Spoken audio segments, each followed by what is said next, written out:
இன்றைய நாளில் கவனமீர்த்த செய்திகளை அடுத்தடுத்து பார்க்கலாம்.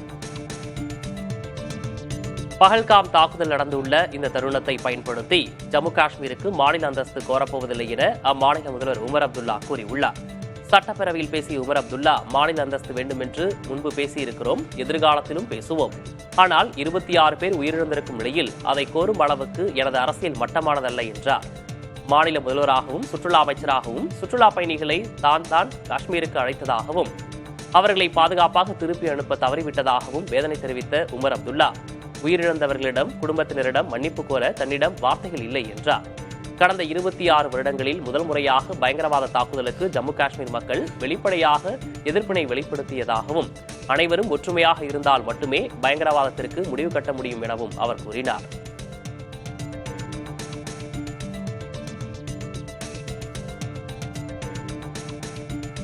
உத்தரப்பிரதேச மாநிலம் ஆக்ராவில் பிரியாணி கடை ஊழியரை கொன்றுவிட்டு பஹல்காம் தாக்குதலுக்கு பழிவாங்கியதாக காணொலி வெளியிட்ட நபரை காவல்துறை கைது செய்துள்ளது. 27 வயதாகும் குலாம் அலி தனது உறவினருக்கு சொந்தமான பிரியாணி கடையில் பணியாற்றி வந்தார். குலாம் அலியை மனோஜ் சௌத்ரி என்பவர் துப்பாக்கியால் சுட்டுக் கொன்றார். கடையின் இன்னொரு பணியாளரான சைஃப் அலியும் துப்பாக்கிச் சூட்டில் காயமடைந்துள்ளார். இது தொடர்பாக மனோஜ் சௌத்ரி வெளியிட்ட காணொலியில் பஹல்காம் தீவிரவாத தாக்குதலுக்கு பழிவாங்குவதற்காக இந்த கொலையை நிகழ்த்தியதாக கூறியுள்ளார். மேலும் சத்திரிய கௌரஷ் தல் என்ற பசு பாதுகாப்பு அமைப்பைச் சேர்ந்தவராக தன்னை அடையாளப்படுத்திக் கொண்டுள்ளார்.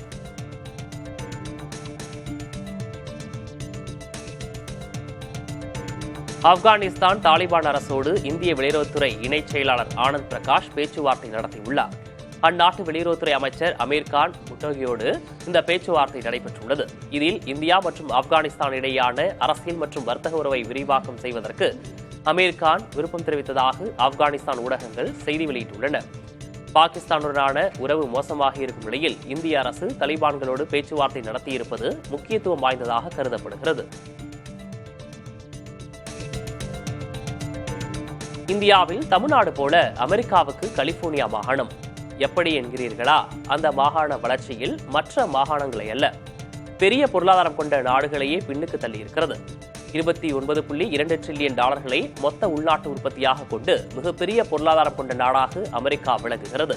2வது இடத்தில் சீனாவும் 3வது இடத்தில் ஜெர்மனியும் உள்ளன. $4.1 டிரில்லியன் மொத்த உள்நாட்டு உற்பத்தியை கொண்டுள்ள அமெரிக்காவின் கலிபோர்னியா மாகாணம் இந்தியா போன்ற பல பெரிய நாடுகளையே பின்னுக்கு தள்ளி 4வது இடத்தை பிடித்துள்ளது. தொழில்நுட்ப பூங்காக்களை உள்ளடக்கிய சிலிகான் பள்ளத்தாக்கு, ரியல் எஸ்டேட், நிதி நிறுவனங்கள் ஆகியவையே கலிபோர்னியா மாகாணத்தின் பொருளாதார வளர்ச்சிக்கு முக்கிய காரணிகளாக பார்க்கப்படுகிறது. இருப்பினும் அடுத்த 2 ஆண்டுகளில் இந்தியா 4வது இடத்திற்கு முன்னேறும் என எதிர்பார்க்கப்படுகிறது. கேரள மாநிலம் வயநாடு வனப்பகுதியில் வெள்ளை நிற மான் ஒன்று மேயும் காட்சி வெளியாகியுள்ளது. வயநாடு மாவட்டம் குளிர்ச்சியாறு என்ற வனப்பகுதியில் வெள்ளை நிறத்தில் மான் ஒன்று மேய்ந்து கொண்டிருந்ததை அப்பகுதியைச் சேர்ந்த ஒருவர் பார்த்துள்ளார். பொதுவாக மான் வகைகள் மஞ்சள், பழுப்பு கலந்த நிறங்களில்தான் காணப்படும். ஆனால் வனப்பகுதியில் முதல் முறையாக வெள்ளை நிறத்தில் மான் கண்டறியப்பட்டுள்ளது. இந்த வீடியோ சமூக வலைதளங்களில் பரவி வருகிறது.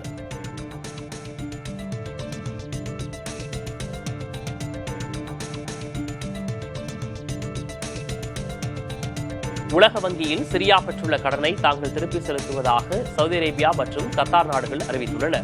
சுமார் $15 மில்லியன் அமெரிக்க கடனை தாங்கள் திருப்பி செலுத்த உள்ளதாகவும் இது 14 ஆண்டுகளாக நிறுத்தப்பட்டுள்ள உலக வங்கியின் உதவியை சிரியா மீண்டும் பெற வழிவகுக்கும் எனவும் சவுதி மற்றும் கத்தாரின் நிதியமைச்சர்கள் கூட்டறிக்கையில் தெரிவித்துள்ளனர். சிரியாவில் பஷார் அல் அசாதின் அரசாங்கம் வீழ்வதற்கு சவுதி அரேபியா மற்றும் கத்தார் முக்கிய காரணமாக இருந்தது குறிப்பிடத்தக்கது.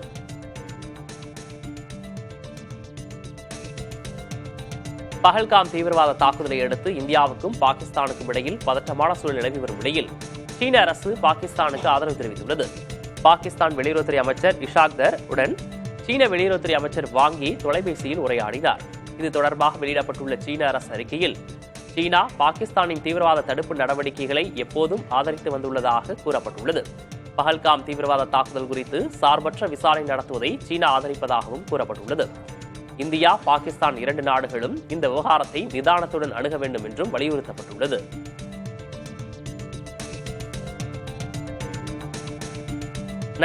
இரண்டாம் பாகத்துக்கு தான் ஒளிப்பதிவு செய்யப்போவதாக ஒளிப்பதிவாளர் பி.சி. ஸ்ரீராம் கூறியிருப்பது ரசிகர்களை மகிழ்ச்சியடைய செய்துள்ளது. பிரேம்குமார் இயக்கத்தில் விஜய் சேதுபதி, த்ரிஷா நடித்த 96 திரைப்படம் 2018ஆம் ஆண்டில் வெளியாகி பெரும் வரவேற்பை பெற்றது. 96 படத்தின் 2ஆம் பாகத்தை நிச்சயம் எடுப்பேன் என்று பிரேம்குமார் கூறியிருந்தார். பிரேம்குமார் இயக்கிய 2வது படமான மெய்யழகன் கடந்த ஆண்டு வெளியாகி ரசிகர்கள் மற்றும் விமர்சகர்களின் பாராட்டை பெற்றது. இந்நிலையில் சமீபத்தில் நடந்த விருது விழாவில் பேசிய PC ஸ்ரீராம் பிரேம்குமாரின் மெய்யழகன் ஸ்கிரிப்டை படித்துவிட்டு ஆடிப்போய்விட்டதாக கூறினார். 96 2ஆம் பாகத்துக்கு நான் தான் ஒளிப்பதிவு செய்வேன் என்றும் ஸ்ரீராம் கூறினார். தீவிரவாத தாக்குதலால் நிசப்தமாக காட்சியளிக்கும் காஷ்மீரின் பகல்காம் பகுதிக்கு பிரபல நடிகர் அதுல் குல்கர்னி சென்றார். இயற்கை எழில் பொங்கும் பகுதிகளை பார்வையிட்டு அது தொடர்பான புகைப்படங்களை எக்ஸ் வலைதளத்தில் அவர் பதிவேற்றம் செய்துள்ளார். தனது ஒவ்வொரு பயணத்திற்கும் ஒரு காரணம் இருக்கும் என்றும் அந்த பயணம் நாட்டு மக்களுக்கு ஒரு நல்ல செய்தியை சொல்லும் எனவும் தெரிவித்துள்ளார். அந்த வகையில் காஷ்மீரிகளும் நாட்டின் பிற பகுதி மக்களும் எதையும் தைரியமாக எதிர்கொள்ளும் ஆற்றலை உணர வேண்டும் என்பதை இந்த பயணத்தின் மூலம் தாம் சொல்ல விரும்புவதாக அதுல் குல்கர்னி தெரிவித்துள்ளார். தமிழில் லிங்குசாமி இயக்கத்தில் வெளியான ரன் படத்தில் வில்லனாக நடித்தவர் அதுல் குல்கர்னி என்பதை நினைவு கூறலாம். நாடு முழுவதும் அனைத்து தேர்தல்களையும் ஒரே நேரத்தில் நடத்துவது குறித்து திரைப்பட பிரபலங்களின் கருத்தை கேட்கப் போவதாக இது தொடர்பான நாடாளுமன்ற கூட்டுக்குழு தெரிவித்துள்ளது. நாடு முழுவதும் உள்ள அனைத்து சட்டமன்றங்களின் தேர்தல்களையும் மக்களவைத் தேர்தலுடன் சேர்த்து ஒரே நேரத்தில் நடத்துவதற்கான ஒரே நாடு ஒரே தேர்தல் மசோதாவை மத்திய அரசு கடந்த ஆண்டு நாடாளுமன்றத்தில் தாக்கல் செய்தது. எதிர்க்கட்சிகள் இந்த சட்டத்துக்கு எதிர்ப்பு தெரிவித்ததால் இந்த விவகாரம் நாடாளுமன்ற கூட்டுக்குழு ஆய்வுக்கு அனுப்பப்பட்டது. இக்குழுவுக்கு பாஜகவின் MP PP சௌத்ரி தலைமை தாங்குகிறார். இந்நிலையில் ஒரே நாடு ஒரே தேர்தல் சட்டத்தை ஆராய்வதற்கான நாடாளுமன்ற கூட்டுக்குழு உறுப்பினர்கள் பல்வேறு தரப்பினரை சந்தித்து அவர்களின் கருத்துக்களை சேகரிக்கின்றனர். முன்னதாக முன்னாள் இந்நாள் நீதிபதிகள் முக்கிய வழக்கறிஞர்களை சந்தித்துள்ளனர். அடுத்ததாக பாலிவுட் மற்றும் பிராந்திய திரைப்படத் துறைகளை சேர்ந்த பிரபலங்களையும் சந்தித்து ஒரே நாடு ஒரே தேர்தல் குறித்து அவர்களின் கருத்துக்களை பெற திட்டமிட்டுள்ளனர். அமைச்சர் பதவியிலிருந்து விடுவிக்கப்பட்ட செந்தில் பாலாஜி மற்றும் பொன்முடி ஆகியோர்களின் இருக்கைகள் சட்டமன்றத்தில் மாற்றி அமைக்கப்பட்டன. முதல் வரிசையில் அமர்ந்திருந்த பொன்முடி தற்போது 3வது வரிசைக்கு மாற்றப்பட்டுள்ளார். 2வது வரிசையில் இருந்த செந்தில் பாலாஜியும் 3வது வரிசைக்கு மாற்றப்பட்டுள்ளார். சட்டப்பேரவையில் அமைச்சர்கள் வரிசையில் அமைந்திருந்த இருவரும் MLAக்கள் வரிசையில் அமர வைக்கப்பட்டுள்ளனர்.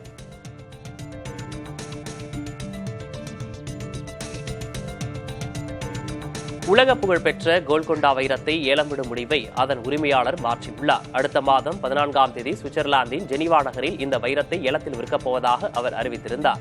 இந்த நிலையில் அந்த வைரத்தை குடும்பத்திற்குள் விற்பதென்று அவர் முடிவு செய்துவிட்டார். நீல நிறம் கொண்ட கோல்கொண்டா வைரம் ஒரு காலத்தில் இந்தூர் மகாராஜா யஷ்வந்த்ராவ் ஹெல்த்வருக்கு சொந்தமானதாக இருந்தது. 23.24 கேரட் கொண்ட கோல்கொண்டா வைரம் 430 கோடி ரூபாய் வரை ஏலம் போகும் என எதிர்பார்க்கப்பட்ட நிலையில் ஏலம் ரத்து செய்யப்பட்டுள்ளது.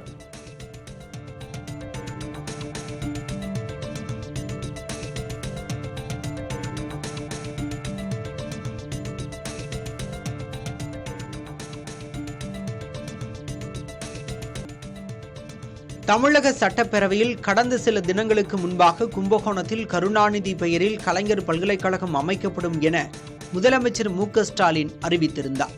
அந்த அறிவிப்பினை செயல்படுத்தும் வகையில் அதற்கான சட்ட முன்வடிவை உயர்கல்வித்துறை அமைச்சர் கோவி செழியன் தாக்கல் செய்தார். 2025ஆம் ஆண்டு கலைஞர் பல்கலைக்கழக சட்ட முன்வடிவை அறிமுகம் செய்ய அனுமதி கோருகிறேன்.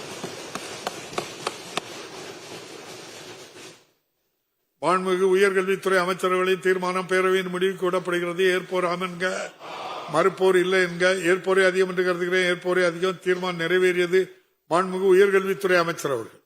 அந்த சட்ட முன்வடிவில் தமிழகத்தில் அரியலூர், கரூர், நாகப்பட்டினம், பெரம்பலூர், புதுக்கோட்டை, தஞ்சாவூர், திருச்சி மற்றும் திருவாரூர் என 8 மாவட்டங்களை உள்ளடக்கிய ஒரே பல்கலைக்கழகமாக பாரதிதாசன் பல்கலைக்கழகம் விளங்குவதாக குறிப்பிடப்பட்டுள்ளது.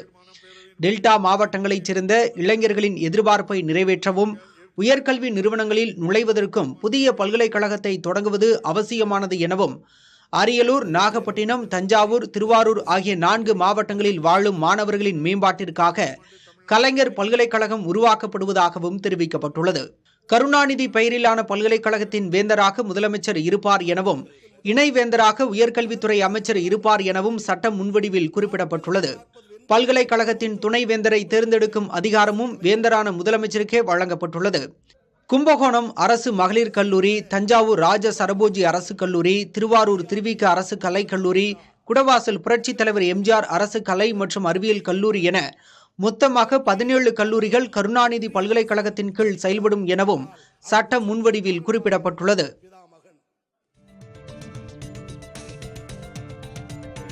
முப்பத்தி ஆண்டுகளாக இந்தியாவில் வாழும் பாகிஸ்தான் பெண்ணை உடனடியாக அவர்கள் நாட்டுக்கு திரும்பிச் செல்ல உத்தரவிடப்பட்டுள்ளது.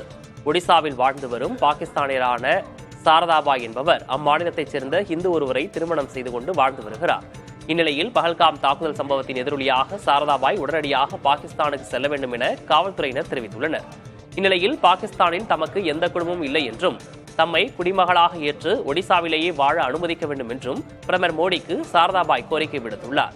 இதேபோல புதுச்சேரி லாஸ்பேட்டையைச் சேர்ந்த ஹனீப் கான் என்பவரை கடந்த 13 ஆண்டுகளுக்கு முன் திருமணம் செய்து வாழ்ந்து வரும் பாகிஸ்தானைச் சேர்ந்த பௌசியா பானுவுக்கும் தூதரக அதிகாரிகள் நோட்டீஸ் வழங்கினர். இருப்பினும் அவர் நாட்டை விட்டு வெளியேறாததால் காவல்துறையில் புகார் அளிக்கப்பட்டுள்ளது.